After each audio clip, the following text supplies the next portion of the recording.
So now, to get to this. So now when a man and a woman gets together, like a marriage or something ceremony,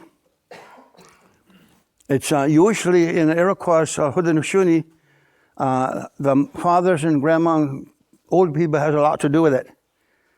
There's no really cloud number 9 romances. They look for a man who's not lazy. They look for a man who can care for somebody not besides himself. They look for a man who's community-minded. And the same when they look for a woman. They look for a woman who's not always stuck on the mirror, beautifying herself, but who loves to pick babies up, who likes to help and volunteer when there's cooking for the community, who likes to make a garden. So they find that good man that's not lazy and that good woman that's not lazy, and they put them together. It's called arranged marriage. But it's not the same arranged marriage as you're probably thinking about. There's no, I'll break your arm if you don't marry him. There's none of that. They suggest strongly that they marry together. They don't have to, but usually the old people knows better. And where I come from, the marriages that were arranged in that fashion are 90% almost always together for life. And the ones that didn't follow that, 60% ends in divorce because they do cloud number 9.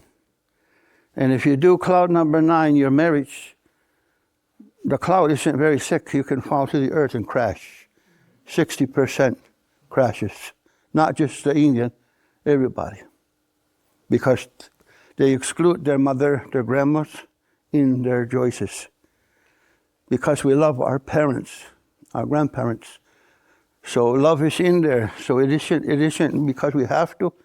There's no force. It's all common sense. But we don't have to, though, if we don't want to. But they always have good advice. So usually we do what they tell us. And it lasts forever. And that's how my marriage was done. My wife is not a Mohawk. My wife is a Choctaw from Mississippi. Never went to school in her life, not even one day. And still follows ceremony of the Choctaw. And my marriage was, my grandmother arranged my marriage with her through a medicine man from the Choctaw. And we're 1,700 miles apart. And we don't even know each other.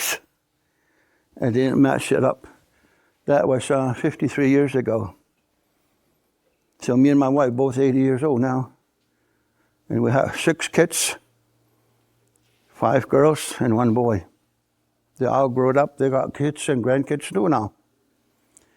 So, but now, when a man and woman is going to have a baby, the way teaching is in our world, our worldview, is there's no such thing as just a woman is pregnant. Whenever a woman is pregnant, the man who impregnated her is also pregnant. So the do's and don'ts of pregnancy doesn't apply just to that woman. It also applies to that man. They'll have to follow that for 9 months. And that's a whole other workshop of the do's and don'ts. But our belief is that when a woman is pregnant, her husband is also pregnant.